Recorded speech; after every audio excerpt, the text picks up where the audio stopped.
کاشانۂ بصیرت ایک ایسا یوٹیوب چینل جس پر ہر قسم کی دینی کتب بالخصوص محروم بصارت افراد کے لیے آڈیو اور ویڈیو فارمیٹ میں دستیاب ہیں اور بالعموم تمام مسلمان برادران و خواہران کے لیے دستیاب ہیں۔ اس لیے آپ سے گزارش ہے کہ بیل آئیکن کو پریس کر کے ہمارے اس چینل کو ضرور سبسکرائب کیجیے تاکہ آئندہ آنے والی ہر کتاب آپ کو بر وقت ملتی رہے۔ کاشانۂ بصیرت۔ بسم اللہ الرحمن الرحیم۔ السلام علیکم سامعین، کاشانۂ بصیرت کا یوٹیوب چینل اور جس کتاب کا ہم مطالعہ کر رہے ہیں اس کا نام ہے کلام امیر المومنین علی علیہ السلام شرح نہج البلاغہ، تالیف آیت اللہ ناصر مکارم شیرازی اور ترجمہ زیر نگرانی مولانا سید شہنشاہ حسین نقوی، اور یہ ہے ریڈنگ کا پارٹ نمبر 39، اور ہم پڑھنے جا رہے ہیں اس کتاب سے الحمدللہ خطبہ نمبر 6۔ ہم نے اب تک 5 خطبوں کو مکمل پڑھ لیا، اس کی تفاسیر بھی جان لی، اور آئیے اب ہم پارٹ 39 میں پڑھتے ہیں کتاب کے صفحہ نمبر 383 سے۔ 382 صفحہ خالی ہے بالکل، 383 پہ ہم خطبہ نمبر 6، اس حوالے سے کیا معلومات ہیں آئیے مل کر جانتے ہیں۔ لکھا ہے کہ جب آپ علیہ السلام کو طلحہ و زبیر سے جنگ اور ان کا پیچھا نہ کرنے کا مشورہ دیا گیا تو آپ نے یہ خطبہ ارشاد فرمایا، اور اس کے حوالے سے یہ بھی لکھا ہے تفصیل میں کہ یہاں پر مفسرین کے درمیان بحث ہے کہ کس نے اس قسم کی گفتگو کی ہے۔ شیخ مفید رحمۃ اللہ نے کتاب الجمل میں اسامہ بن زید سے اس گفتگو کو نسبت دی ہے۔ بعض مورخ اور غیر شیعہ شارح اسے امام حسن علیہ السلام سے منسوب کرتے ہیں، لیکن یہ بات واضح ہے کہ یہ روایت امیر المومنین علیہ السلام کے امام حسن علیہ السلام اور دیگر خاندان کے ساتھ موجود روابط سے مناسبت نہیں رکھتی۔ یہ احتمال بھی ہے کہ یہ مشورہ اور گفتگو ایک شخص یا فرد کی نہ ہو بلکہ حالات سے بے خبر عافیت پسندوں کا گروہ ہو۔ تو یہ سب تفصیلات یہاں پر لکھی ہیں۔ اس کے بعد ہیڈنگ ہے کہ خطبہ ایک نگاہ میں، ابھی خطبہ بیان نہیں ہوا ہے لیکن اس کے بارے میں پہلے بیان ہو رہا ہے کہ خطبہ ایک نگاہ میں لکھا ہے جب طلحہ و زبیر نے عہد و پیمان کو توڑا اور حضرت عائشہ رضی اللہ کے ہمراہ بصرے میں آ کر اس جگہ پر قابض ہو گئے تو بعض لوگ یہ سوچتے تھے کہ امام علیہ السلام ان سے برسر پیکار نہ ہوں، ان کو ان کی حالت پر رہنے دیں اور خلافت کی جڑوں کو مضبوط کریں۔ کچھ عرصے کے بعد وہ لوگ سر تسلیم خم کر دیں۔ امام علیہ السلام اس کلام کے آغاز میں وضاحت کے ساتھ فرماتے ہیں کہ یہ ایک بڑی غلطی ہے، میں ہاتھ پر ہاتھ رکھ کر نہیں بیٹھوں گا تاکہ اس سے دشمن طاقتور ہو جائے اور مجھے غفلت میں رکھے۔ پھر دوسرے جملے میں اپنے وفادار اصحاب سے استفادہ کرتے ہوئے ان کے ساتھ جنگ کرنے کے لیے اپنے مضبوط ارادے کو بیان کرتے ہیں اور وضاحت کے ساتھ فرماتے ہیں کہ میرا یہ طریقہ اختتام زندگی تک جاری رہے گا، اور آخری جملے میں اس حقیقت کی طرف اشارہ کرتے ہیں کہ یہ مخالفتیں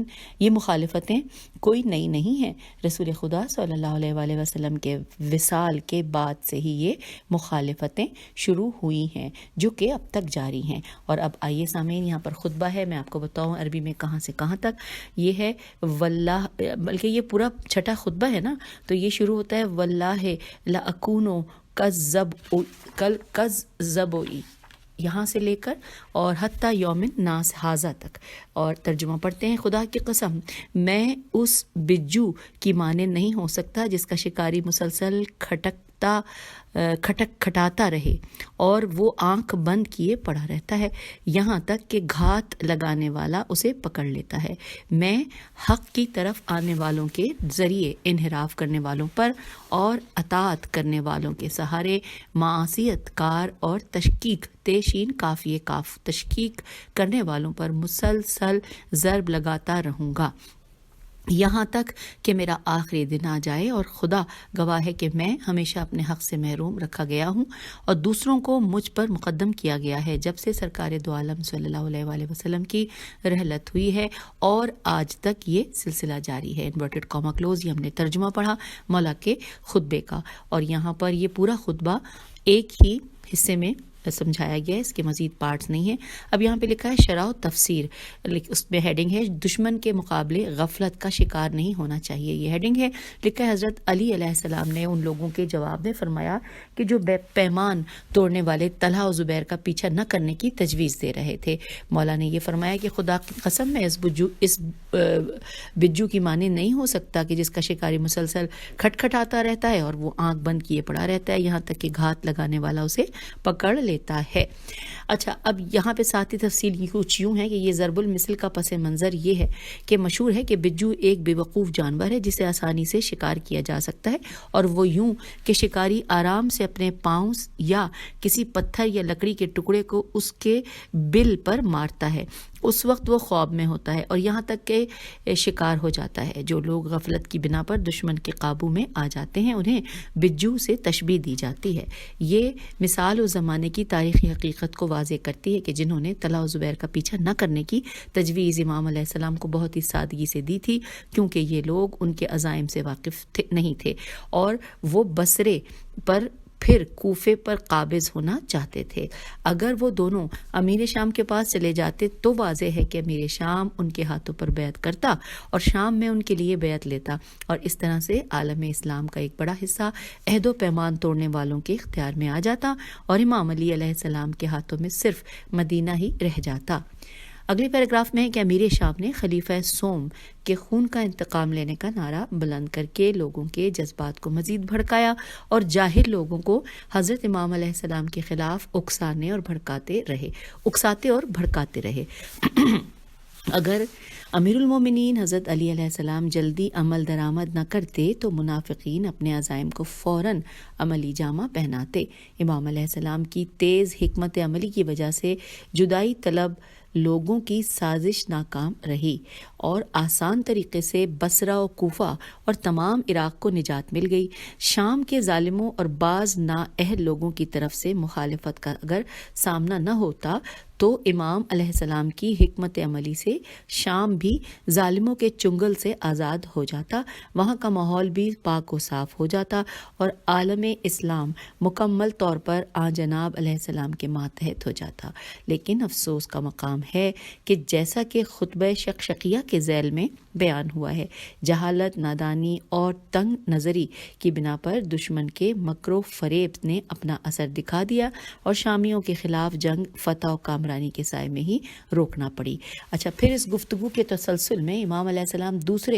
نقطے کی طرف اشارہ کرتے ہوئے پہلی گفتگو کو مکمل کرتے ہیں. آئیے ہم اس کا ترجمہ ہی پڑھ لیتے ہیں کہ میں غفلت کا شکار ہوئے بغیر دشمن کی تمام حرکات و سکنات پر انتہائی ہوشیاری کے ساتھ قابو پا سکتا ہوں اور حکمت عملی کو ہاتھ سے جانے نہیں دیتا. اہل حق کی تند و تیز تلواروں کے ساتھ حق سے روگردانی کرنے والوں کے خلاف نبرد آزما رہوں گا. میرا ہمیشہ سے یہی طریقہ رہا ہے یہاں تک کہ میری اس زندگی کا خاتمہ ہو جائے. انورٹڈ کاما یہاں کلوز ہوا. یعنی کہ لکھا ہے کہ یہ کہ ایک معاشرے میں تمام لوگ حق کے پیروکار نہیں ہوتے، بلکہ لوگ بے ایمان یا ایمان میں سستی کا شکار ہوتے ہیں. خواہشات کی پرستش اور مقام و منزلت کے حصول کے لیے سعی و تلاش کرنے والے موجود ہیں جو ایک عالم و عادل رہنما کے وجود کو اپنے غیر شرعی مفادات کے حصول میں رکاوٹ سمجھتے ہیں، لوگوں کو ورغلاتے ہیں، نیز ان کے خلاف مکر و فریب، تہمت اور غلط تشہیر کے ہتھ کنڈے استعمال کرتے ہیں. بیدار اور آگاہ قائد کے لیے ضروری ہے کہ وہ اس قسم کے افراد کو مہلت نہ دیں. ایک سرطانی عضو، سین رے تو الف نون چھوٹی ہے، سرطانی عضو عین زواد واو عضو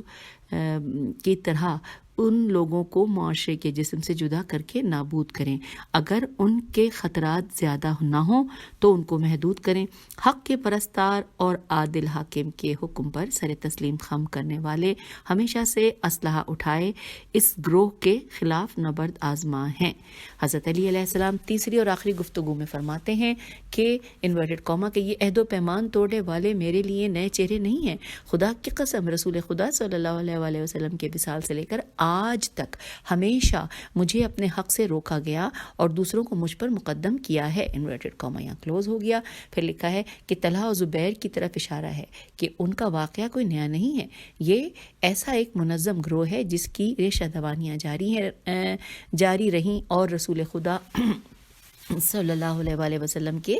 وصال سے لے کر آج تک ان کا پروپیگنڈا میرے خلاف جاری ہے. پھر اس کے بعد لکھا ہے کہ مدفوعن، میم دال فیواو عین الف پہ 2 زبر ہے، مدفوعن اور مستاثرن کی تعبیر اس مزاحمت کی طرف اشارہ ہے کہ جسے دشمن نے حضرت امام علیہ السلام کے خلاف ہمیشہ روا رکھا اور امام علیہ السلام کو پیچھے چھوڑ کر دوسروں کو ان پر ہمیشہ مقدم کیا ہے، کیونکہ وہ آپ علیہ السلام کے عدل و انصاف کو برداشت ہی نہیں کر سکتے تھے یا آپ علیہ السلام کی فضیلتوں کی وجہ سے رشک کرتے تھے.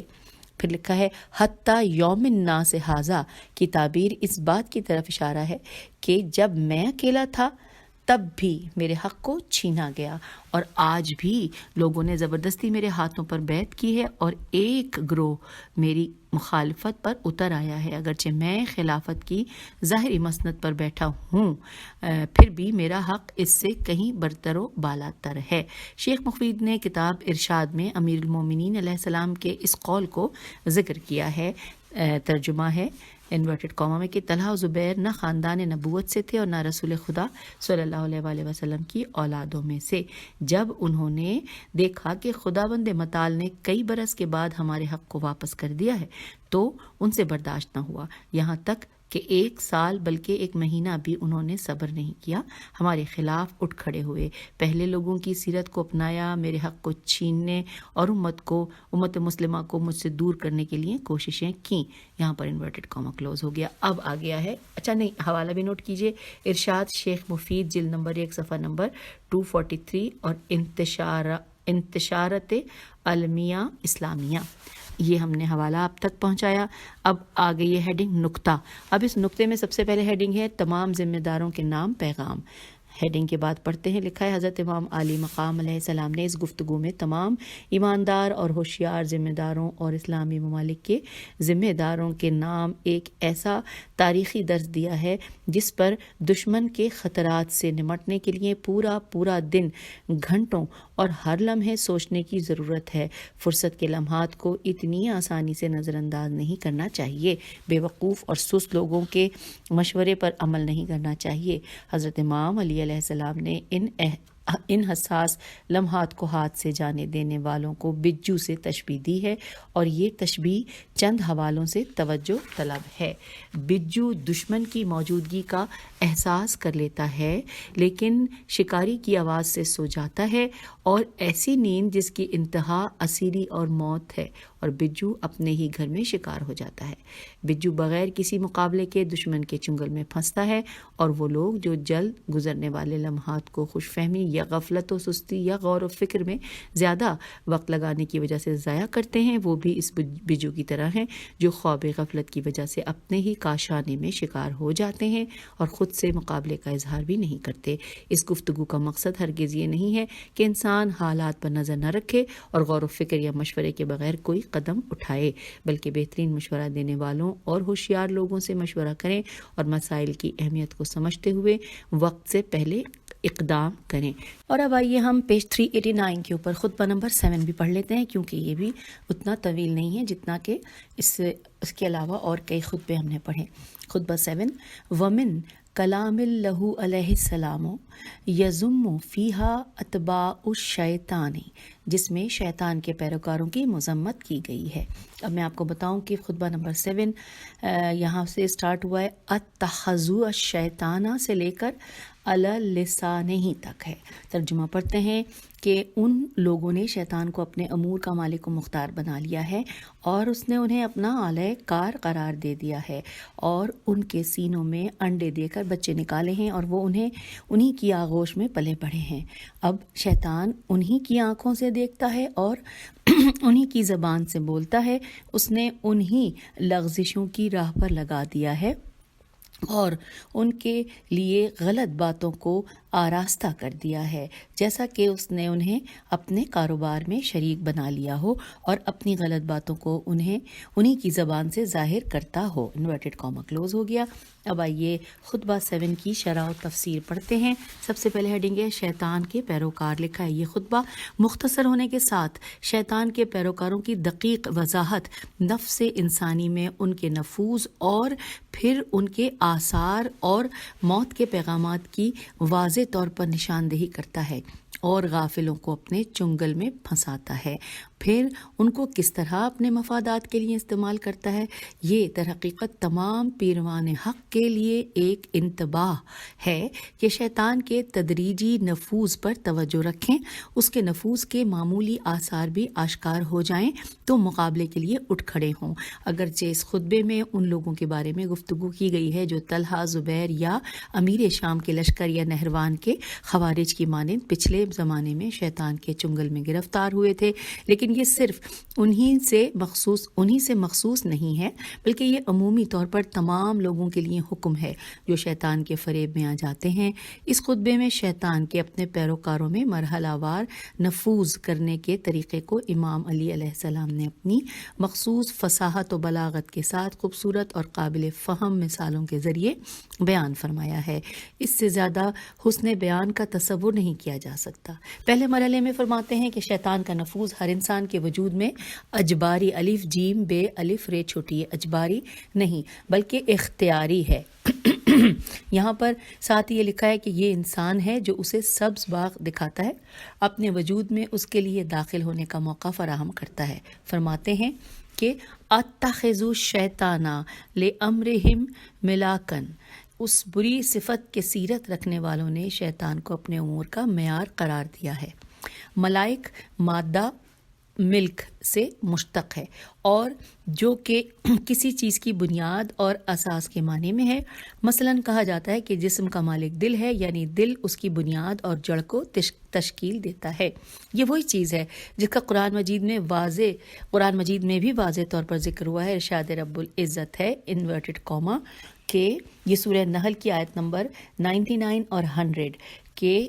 اس میں شک نہیں کہ جو لوگ ایماندار ہیں اور اپنے پروردگار پر بھروسہ رکھتے ہیں ان پر اس کا قابو نہیں چلتا، اس کا قابو چلتا ہے تو بس انہی لوگوں پر کہ جو اس کو دوست بناتے ہیں اور جو لوگ اس کو خدا کا شریک بناتے ہیں۔ انورٹڈ کاما یہاں پہ کلوز ہو گیا۔ یہ سورہ نحل کی آیت نمبر 99 اور 100 کا ترجمہ ہم نے پڑھا۔ اس بنا پر مذکورہ کلام آیات قرآنی کی طرح ایک ایسا جواب ہے ان لوگوں کے لیے جو فرزندان آدم علیہ السلام پر شیطان کی حکمرانی سے متعلق اعتراض کرتے ہوئے کہتے ہیں کہ خداوند متعال نے اس خطرناک موجود کو بنی نوع انسان پر مسلط کر دیا ہے، جبکہ ان سے کہا گیا ہے کہ وہ شیطان کی پیروی نہ کریں۔ قابل ذکر ہے کہ شیطان دیوار اور چھت سے داخل نہیں ہوتا بلکہ دستک دیتا ہے۔ جس نے دروازے کو کھولا وہ اسی کے دل کے گھر میں داخل ہوتا ہے، اور جس نے دروازے کو نہیں کھولا وہ واپس پلٹ جاتا ہے۔ یہ صحیح ہے کہ وہ دستک دیتے وقت بہت شدید اصرار کرتا ہے، لیکن اس کے مد مقابل فرشتگان الہی بھی خبردار کرتے ہیں اور مدد بھی کرتے ہیں۔ پھر ساتھ ساتھ لکھا ہے کہ دوسرے مرحلے میں فرماتے ہیں کہ جب یہ گمراہ افراد شیطان کو اپنا رہبر بنا لیتے ہیں تو شیطان بھی ان کو منتخب کر لیتا ہے۔ وَاتَّخَذَهُمْ لَهُ إِشْرَاكًا کہ وہ ترجمہ کہ وہ اس طرح کہ انہیں اپنے کاموں میں شریک اور اپنا ہمسفر بنا لیتا ہے۔ اور ساتھ ہی وضاحت لکھیے کہ اشراک شریک اور شرک دونوں کی جمع ہے، بروزن نمک جال کے معنی میں ہے۔ پھر آئیے چلتے ہیں اس کا ترجمہ جو ہم نے یہ پڑھا ہوا تاخذو، اس میں لکھا ہے کہ وہ اس طرح کہ انہیں اپنے کاموں میں شریک اور اپنا ہمسفر بنا لیتا ہے۔ یہ ہم نے پہلے بھی پڑھ لیا تھا لیکن دوبارہ دہرایا۔ پھر لکھا ہے کہ پھر اس مرحلے میں پچھلے سربستہ جملے کی وضاحت کرتے ہوئے فرمایا کہ فبازا و فرخا فی صدورہم، اس نے ان کے سینوں کے اندر تخم گزاری کی اور پھر اسے چوزے میں تبدیل کر دیا۔ اور یہاں پر ساتھ ساتھ آگے لکھا، یہاں پہ انورٹڈ کاما کلوز ہوا، لکھا ہے اس خوبصورت مثال میں امام علیہ السلام نے شیطانی اوصاف رکھنے والوں کے سینوں کو ابلیس کے آشیانے اور اس کے انڈے دینے کی جگہ سے تشبیہ دی ہے، اور اس کے بعد مزید اضافہ کیا ہے وَدَبَّ وَدَرَجَ فی خجورہم، یہ شیطانی چوزے ان کے سینوں کے اندر سے نکلتے ہیں اور انہی کے آغوش میں حرکت اور پرورش پاتے ہیں، انورٹڈ کاما کلوز۔ نہج البلاغہ کے بعض شارحین نے وضاحت کی ہے کہ دبا، دال بے اور دال پہ بھی فتح ہے، بے پہ بھی فتح ہے اور ساتھ ساتھ تشدید ہے۔ دبا مادہ دبیب سے کمزور حرکت اور درجہ نسبتاً طاقتور حرکت مراد ہے، اس مختصر حرکت کی مانند جو بچے ماں کے دامن اور باپ کی آغوش میں کرتے ہیں۔ درجہ کی تعبیر ممکن ہے اس حقیقت کی طرف بھی اشارہ ہو کہ شیطانی افکار اور صفات عمومی طور پر انسان کے وجود میں اچانک پیدا نہیں ہوتی بلکہ تدریجی طور پر پیدا ہوتی ہیں۔ یہاں پر حاشیے میں اس کے حوالے سے لکھا ہے کہ سورہ بقرہ آیات 148 اور 208 اور سورہ انعام آیت نمبر 142 اور سورہ نور آیت نمبر 21، یہاں پہ یہ حوالہ لکھا ہے۔ اب اس کے بعد لکھا ہے کہ جیسا کہ قرآن مجید کے کئی مقامات پر اسے خطوات الشیطان سے تعبیر کیا گیا ہے اور شیطان کے قدم سے مومنین کو خبردار کیا ہے، اس سے بخوبی نشاندہی ہوتی ہے کہ شیطان ہر قدم پر انسان کو بہکانے اور ضلالت و گمراہی کی طرف کھینچتا ہے۔ تیسرے مرحلے میں فرماتے ہیں کہ ان کا کام یہاں تک پہنچا کہ فَنَظَرَ بِأَعْيُنِهِمْ وَنَطَقَ بِأَلْسِنَتِهِمْ، شیطان ان کی آنکھوں سے دیکھتا ہے اور ان کی زبان سے گفتگو کرتا ہے۔ بالآخر انورٹڈ کاما کلوز ہو گیا، بالآخر یہ شیطانی انڈے چوزے میں تبدیل ہو کر پرورش پا کر اور مضبوط ہو کر ایک ایسے شیطان میں تبدیل ہو جاتے ہیں کہ جو ان کے تمام رگ و پے میں داخل ہو جاتا ہے۔ اس طریقے سے وہ دو چہرے والی شخصیت کا حامل بن جاتا ہے، ایک رخ سے انسان اور دوسرے رخ سے شیطان نظر آتا ہے۔ ان کے ظاہر انسانوں کی مانند اور اندرونی طور پر وہ شیطان ہیں، ان کی آنکھ، کان، زبان، ہاتھ اور پیر سب کے سب شیطان کے ماتحت ہیں، اور فطری بات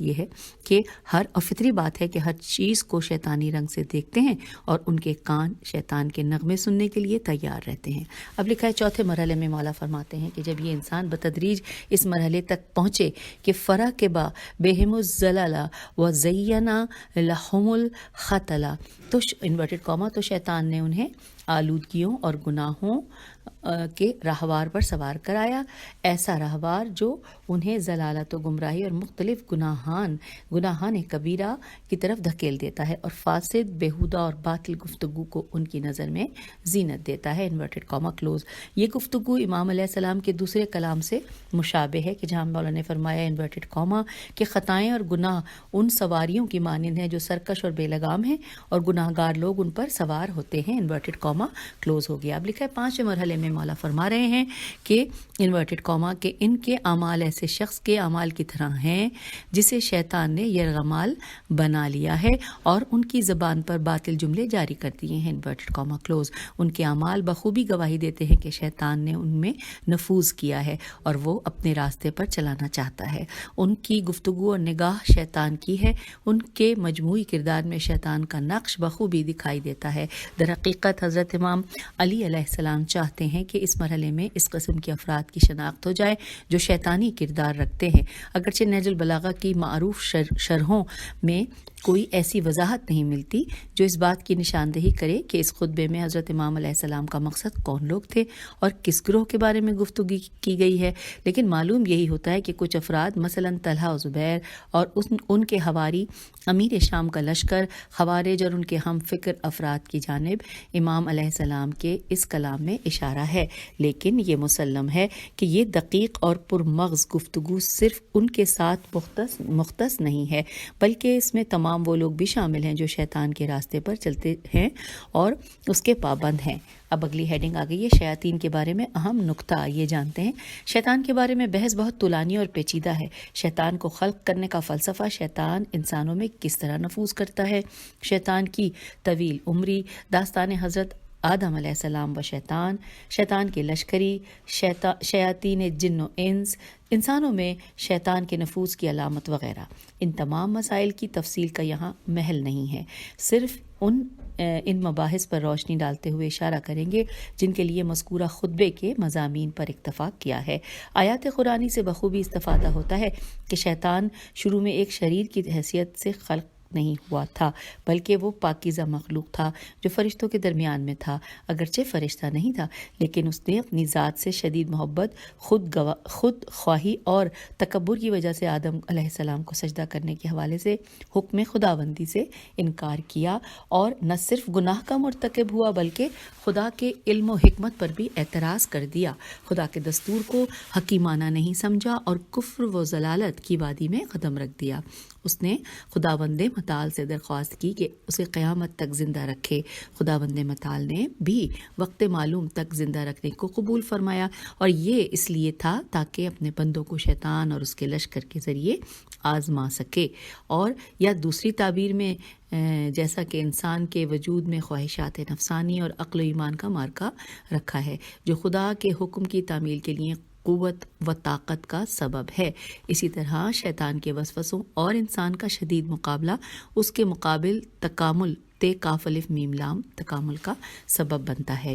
کیونکہ دشمن کا وجود حرکت، طاقت و قوت، پیش قدمی اور تکامل کا سبب ہے۔ لیکن اس کا مطلب یہ نہیں کہ انسان کے وجود میں شیطان جبری طور پر نفوذ کرے، بلکہ یہ خود انسان ہے کہ اسے وسوسے کی اجازت دیتا ہے۔ قرآن مجید میں ارشاد ربانی ہے کہ میرے بندوں پر تیری جبری حکمرانی نہیں ہے، یہ سورہ اسراء کی آیت نمبر 65 کہ میرے بندوں پر تیری جبری حکمرانی نہیں ہے۔ دوسری جگہ پروردگار فرماتا ہے سورہ نحل آیت نمبر 99 ترجمہ کہ اس کی حکمرانی ان لوگوں پر نہیں ہے جو صاحبان ایمان ہیں اور اپنے پروردگار پر بھروسہ رکھتے ہیں، اور اللہ تعالیٰ شیطان کے قول کو یوں نقل کرتا ہے۔ اب یہاں پر جو قول ہے اس کا ترجمہ ہم پڑھتے ہیں، جو اللہ تعالیٰ کے وہ قیامت کے دن اپنے پیروکاروں سے کہے گا کہ تم لوگوں پر میری حکمرانی نہیں تھی، صرف یہ کہ میں نے تمہیں دعوت دی اور تم نے میری دعوت کو قبول کیا، پس مجھے ملامت نہ کرو بلکہ خود کو ملامت کرو، انورٹڈ کاما کلوز۔ یہ سورہ ابراہیم کی آیت نمبر 22 کا ترجمہ ہم نے پڑھا۔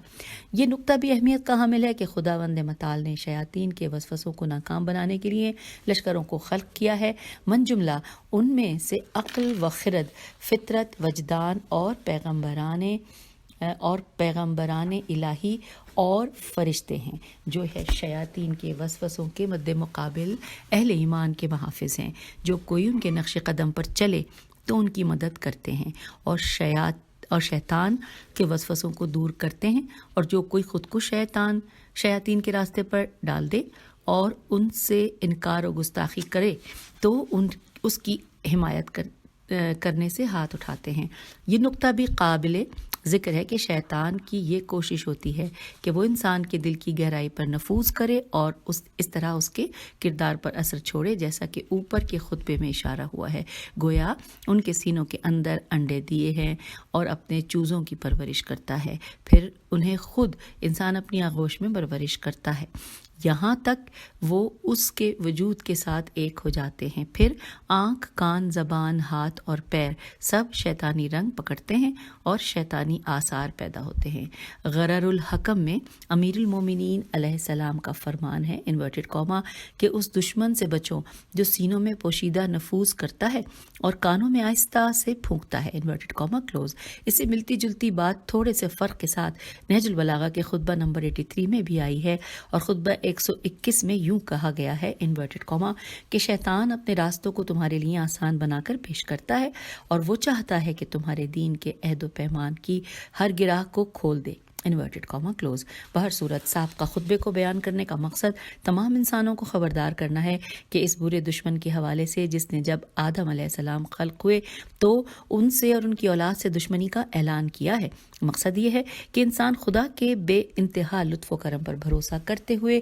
نیز عقل، فطرت، وجدان اور انبیاء الہی کے پیغامات سے الہام لیتے ہوئے فرشتوں سے مدد چاہتے ہوئے خود کو شیطان کے نفوذ سے محفوظ کرے۔ آخری نقطہ جس کی طرف مختصراً اشارہ کرنا ضروری ہے اور وہ یہ ہے کہ قرآن مجید کی بعض صریح آیتوں کی روشنی میں شیاطین صرف ابلیس اور اس کے پوشیدہ لشکر میں منحصر نہیں ہیں، بلکہ بعض انسانوں کو بھی شیطان کہا گیا ہے، کیونکہ ان کا کام بھی شیاطین کا کام ہے ہے. چنانچہ آیہ مجیدہ میں ارشاد ہوتا ہے سورہ انعام آیت نمبر 112 کے انورٹڈ کاما کہ اور اے رسول صلی اللہ علیہ وآلہ وسلم جس طرح یہ کفار تمہارے دشمن ہیں اسی طرح گویا ہم نے خود آزمائش کے لیے شریر آدمیوں اور جنوں کو ہر نبی کا دشمن بنایا. وہ لوگ ایک دوسرے کو فریب دینے کی غرض سے چکنی چپڑی باتوں کی سرگوشی کرتے ہیں. انورٹڈ کاما کلوز ہو گیا. سورہ انعام کی آیت نمبر 112. تو سامعین یوں خطبہ نمبر 7 بھی مکمل ہوا اور پھر میں بتاتی چلوں کہ یہ پارٹ 39 مکمل ہوا جہاں پر ہم نے 2 خطبات کی تفصیلات کو جانا ہے. خطبہ نمبر 6 اور خطبہ نمبر 7 پیج نمبر 383 سے لے کے 396 تک. اور اب میں آپ سے اجازت چاہوں گی اگلے خطبے میں پھر ملتے ہیں یعنی کہ خطبہ نمبر 8 میں. اجازت دیجیے. خدا حافظ. فی امان اللہ.